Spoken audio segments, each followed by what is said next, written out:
We are going to look to the book of Jonah this morning. And last Sunday we were in Obadiah. Obadiah, I said, was likely one of the lesser-known books of the Bible, not one that we give necessarily a lot of our attention to. And Jonah, on the other hand, is a familiar book. It's a familiar name and a familiar story. But just a word of caution, when you think about Jonah, sometimes there's the opportunity when we're familiar with the story to let that familiarity to cloud our view of the worth or the value, and maybe to gloss over some of the lessons that God has for us. I pray that that's not the case today, because Jonah has a great message for us. And I think it's a very, very timely message for us today. And I'd like to just remind you a little bit some of the context of Jonah. Jonah is a book that is written in context to address some things in Israel. After, as we've noticed in the Old Testament in our journey through the Old Testament on Sunday mornings, after the kingdom divided and Israel and Judah were separated into two separate kingdoms, Jonah is one that addresses Israel in the time of the reign of a king named Jeroboam II. And so that would be in the late 700s before Christ. Now, Jonah, the book of Jonah, is not the only place that Jonah is mentioned. You can look at a reference in 2 Kings, for example, in the 14th chapter, verse 25, where it refers to a prophecy of Jonah regarding some territory that Israel is going to reclaim and repossess. And so Jonah is mentioned there in the book of the Kings as a prophet who prophesied regarding Israel. But the book of Jonah is a little different than that. Some of the prophetic books that we're walking through as we make our way toward the end of the Old Testament contain large portions of prophecies where the Lord speaks a message, speaks a word through the prophet to Judah, to Israel, to other nations, to us. And you'll see those. There's a mixture of the biographical, the context, plus those prophetic words that God gives. Jonah's different than that. Jonah, the story is the message. And perhaps that's why many of us have learned about Jonah from a very young age, because Jonah tells a story. It tells the story of Jonah. It tells the story of God. It tells the story of a city called Nineveh. And the story is the message. And as you read through the story of Jonah, you're able to glean some great truths from God. And I want to hone in on some of those in the first half of Jonah. And I'd like for us to take a look in the opening part of Jonah, the first chapter, and I'd like to walk through those first three verses. Let's begin with verses 1 and 2. It says this: "The word of the Lord came to Jonah, son of Amittai. Get up, go to that great city of Nineveh and preach against it, because their wickedness has confronted me." However, Jonah got up to flee to Tarshish from the Lord's presence. I'm going to pause right there for a moment and ask a question. Just throw this out there. You don't have to answer out loud, but is verse 1 difficult to understand? There are those times in our lives where God leads us, directs us, gives us instruction, and maybe we say, I just don't understand. Is verse 1 hard to understand? No, not really. The word of the Lord came to Jonah, son of Amittai. Get up, go to Nineveh, and preach against it, because their wickedness has risen up before me. God gives a directive to Jonah, not difficult to understand. Jonah's response to that comes in the words that follow. However, Jonah got up to flee. Now let's go on and read the next verse. "He went down to Joppa and found a ship going to Tarshish. He paid the fare and went down into it to go with him to Tarshish from the Lord's presence." We see here that Jonah starts out the first chapter, the first three verses set the scene for the story. If we're going to understand the rest of the story of Jonah, we need to pay attention to these first three verses, because in those verses there's a very clear direction from God. There's a clear command of God. There is a go and preach to Nineveh. and then there's a response from Jonah. The Lord says go, and Jonah runs in the other direction. So one of the lessons that we have to glean from Jonah is obedience/disobedience. Obedience is a theme that is going to run, especially in this opening part of Jonah, especially as the story unfolds. We have to think about obedience. And this is a lesson sometimes because we think of Jonah as a preacher. Because after all, God calls and commands and instructs Jonah to go preach to Nineveh. So there's a very specific command of God for a very specific activity, go preach. Because of that, and I hope you're not in this category, sometimes we think that God gives commands to preachers, and so we can just sort of push Jonah to the side. Let me just assure you up front, this is not a message for preachers alone. It is a message for preachers, and I'm listening, but it's a message for everyone. Because obedience is not just about a preacher, a teacher, a pastor, a prophet, an evangelist. It's not. Obedience is not just for those special kind of people. Sometimes we think that. Obedience hits home for every one of us. God has given to us in His Word direction and command. What Jonah did was exaggerate a response for us in the story. God said, go this direction, and where did he go? He went the other direction. God said, go to Nineveh. What did Jonah do? It says, however, Jonah got up to flee from Tarshish. And I want to draw your attention to one other detail about this. When Jonah decided to run from God, do we run from God? Have you ever attempted to hide from God's presence? Have you ever attempted to get away from what you felt God was telling you to do? Have you ever turned a different way? Have you ever attempted to resist, to ignore God? I love what Jonah does because it helps us understand something. Jonah decided to flee from God's presence. Ridiculous. We're going to talk about that. How fast can you run, Jonah? I mean, really. How fast is the boat? He decided to run from God's presence, but I want you to, if you have a Bible, you can highlight, and your translation may read a little bit different, but I have underlined in mine, he paid the fare. He bought a ticket. He paid the price to get on a boat. He decided, I don't know if he thought God was afraid of water. I mean, I'm not sure. We don't think clearly when we're running from God. Write it down. We don't make sense when we think we can run from God's presence.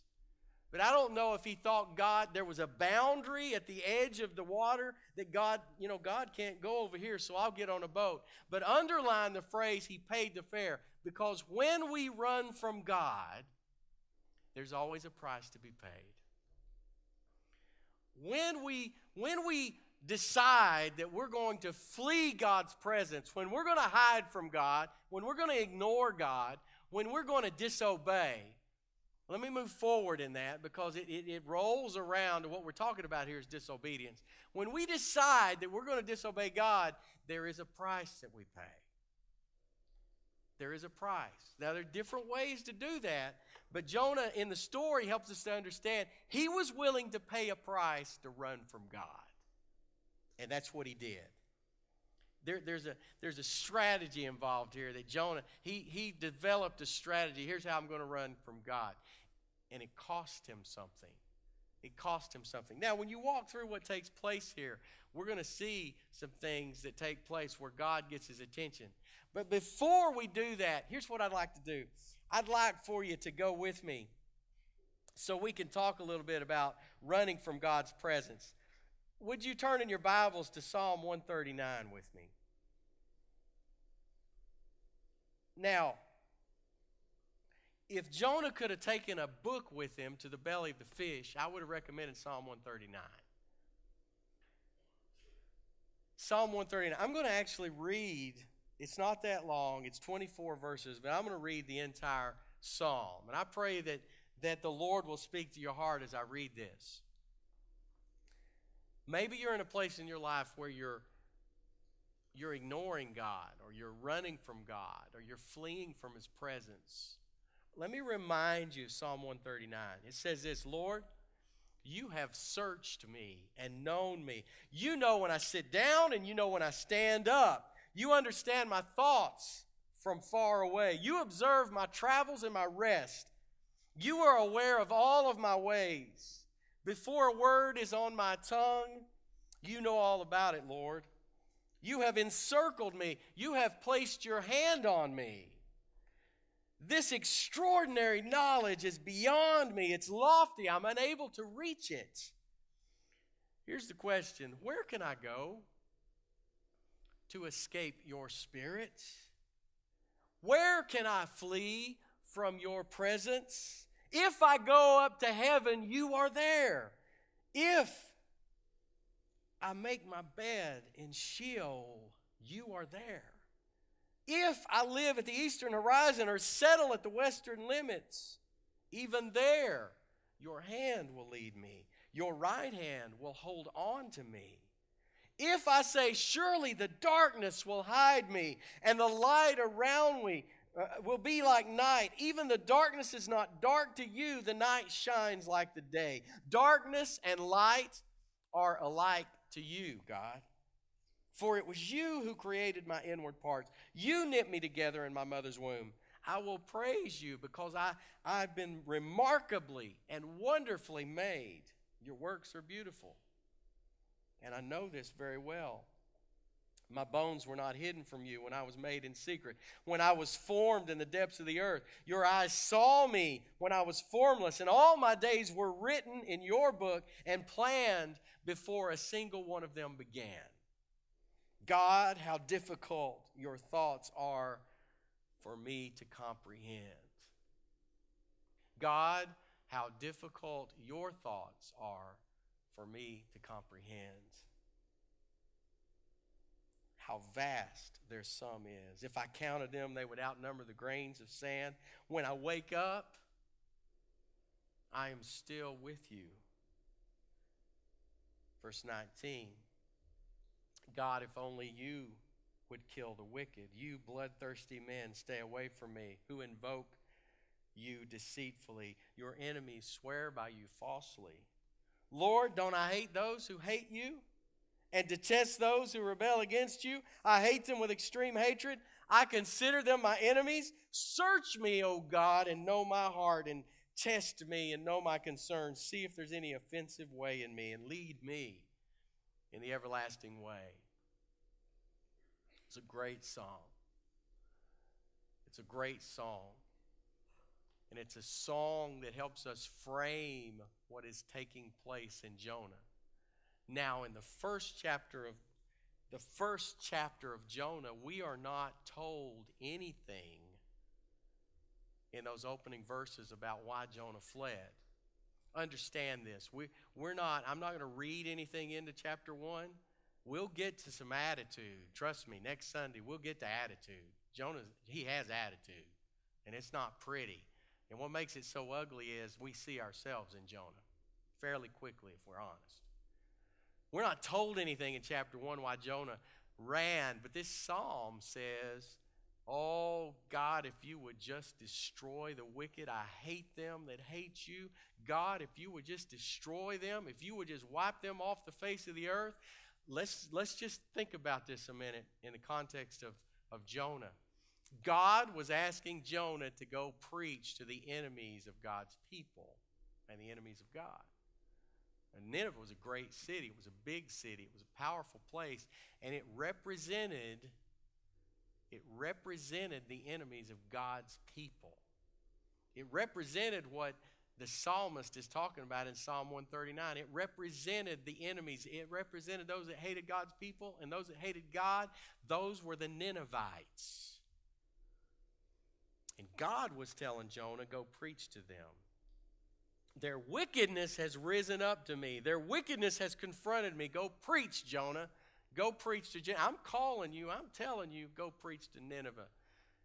And Jonah reaches a place. I repeated a verse in Psalm 139 because it's an essential verse. When we run from God, There are all kinds of things that churn up in us. One, we don't like what God's telling us to do. Number two, we don't understand why God is doing what He's doing. And in that, your ways, God, are beyond my understanding. They are high. They are lofty. Isaiah says the same thing. We can't understand. The ways of God are above our ways. His ways are above our understanding. And so there is a wrestling that goes on here.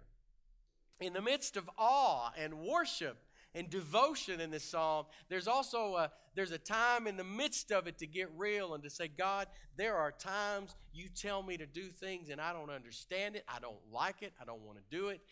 God, I don't get it. And so our tendency is to ignore the presence of God, to attempt to run from the presence, and that's exactly what Jonah did.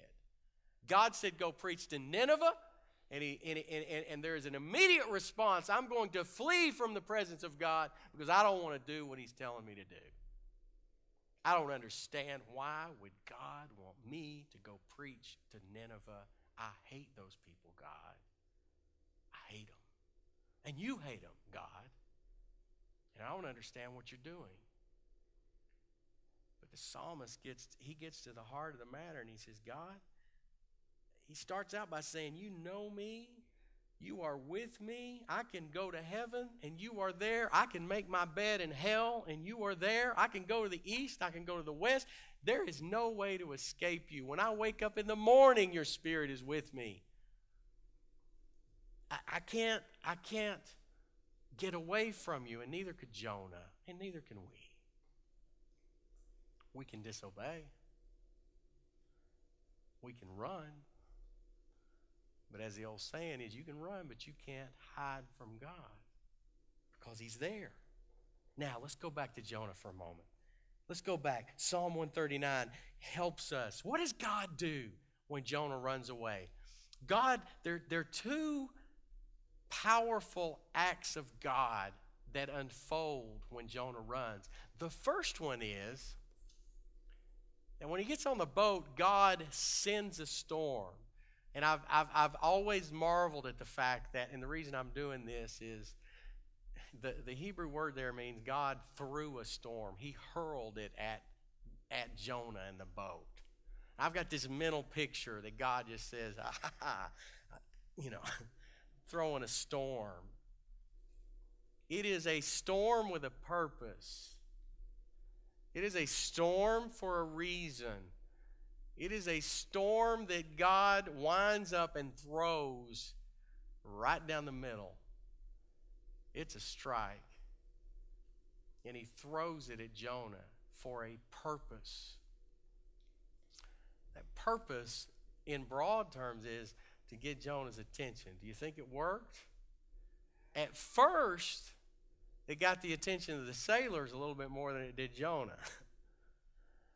But eventually it gets Jonah's attention. As he was being thrown overboard, I guarantee you it had his attention. God threw a storm. The other thing is, after Jonah is thrown overboard, God prepared a fish to swallow Jonah.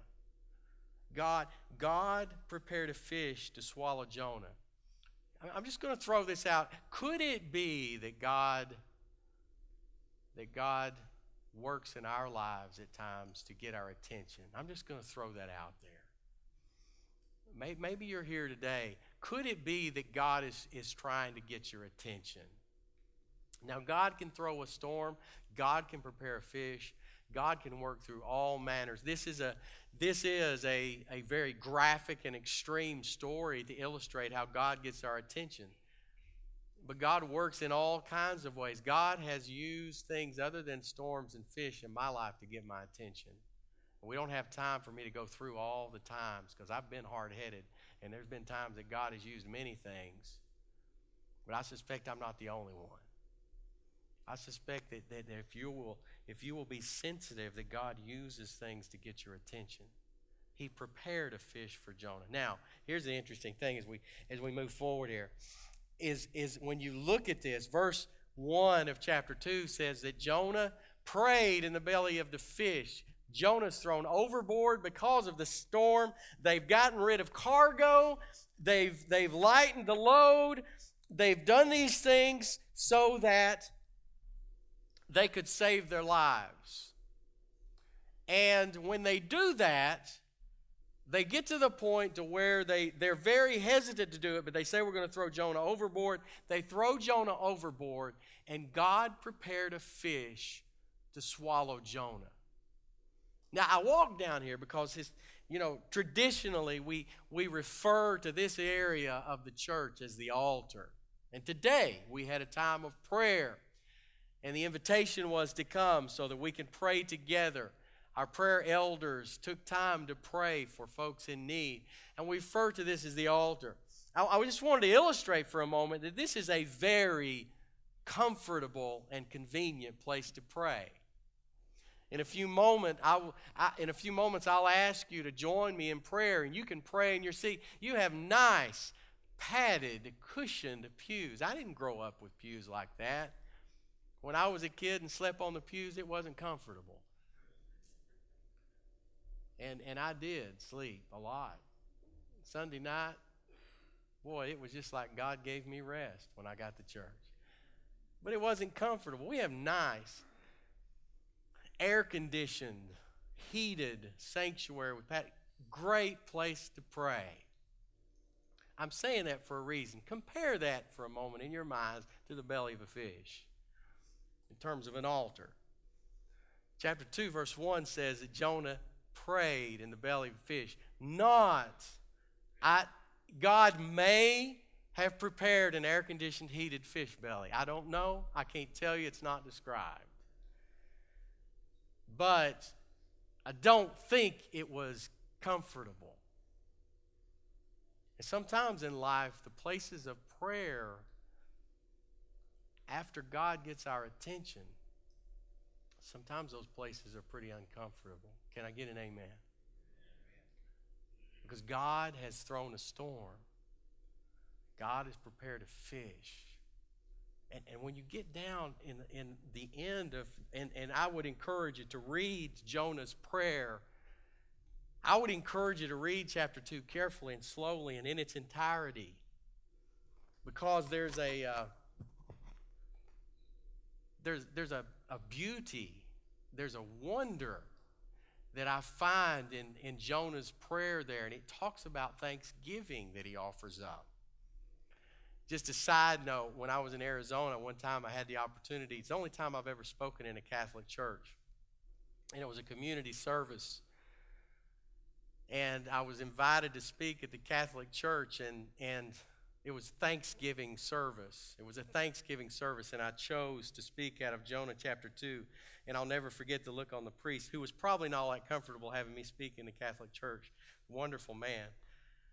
But I'm not sure how comfortable he was with this young Church of God preacher speaking in the Catholic church. And I'll never forget the look on his face. And he said, what passage will you use in your message? I said, Jonah chapter 2. And that was the face he made. I don't think he said anything other than that. But I thought it was a good Thanksgiving message. And if God thought it was good, I'm good.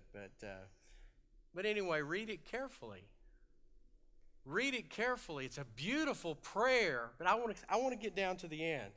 Jonah, I want to look at verses 8 and 9 especially. Look at it. Those who cling to worthless idols forsake faithful love. That's deep. Pardon the pun, Dakota. But that's deep. In the belly of a fish,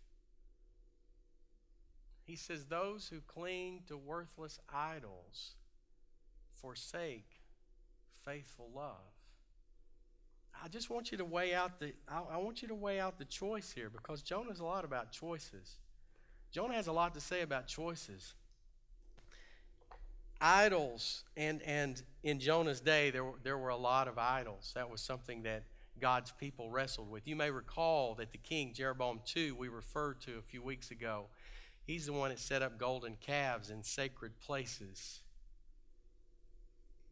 And so Israel was experiencing idolatry in a large measure.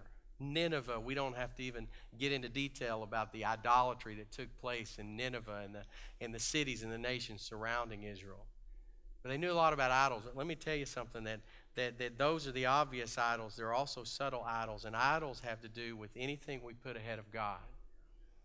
Idols have to do with a worship, with an attention, with a priority, anything in our lives that we decide that we're going to elevate above God. And see, Jonah had done that. Jonah had done that. God said, go. God said, preach. God said, go to Nineveh. And Jonah, his decision seems to be immediate and swift, that God, your word's not as important to me as doing what I want to do. I'm going to run. And it was not until he found a place of prayer in the belly of a fish that he comes around and he says, wait a minute, let's weigh this out for a moment. And God's calling us to weigh that out in our hearts today. If you choose idols, what you're doing is you're forsaking the faithful love of God. And he goes on. Let me read on quickly. But as for me, I will sacrifice to you with a voice of thanksgiving. See, that's the proper attitude. That's the proper posture before God. That's the proper place before God. It's hard to have idols when you live with thanksgiving welling up. I'm thankful to God Almighty. Because of you, I have life. See, Jonah was alive because of God. God provided a fish to save his life.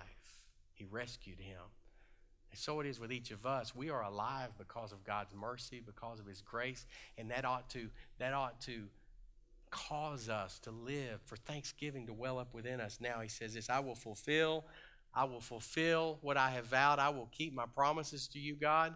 We don't know what all Jonah has promised in the past, but we know that Jonah has reached a place to where he's committed to obeying God. Rather than disobeying, rather than fleeing, rather than running, rather than hiding, he's committed to obey God. And he says, I'll keep it. Salvation is from the Lord. Great message in this prayer. Great message in this prayer. And I want to close. I want to close this morning with that message. You know, you may be in the fish today. You may be in the belly of the fish today. God may be speaking to your life in various ways, in various situations. God may have thrown all kinds of messages in your life, different ways to get your attention. Where are you?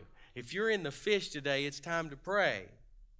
It's time to pray. It's time to make some choices.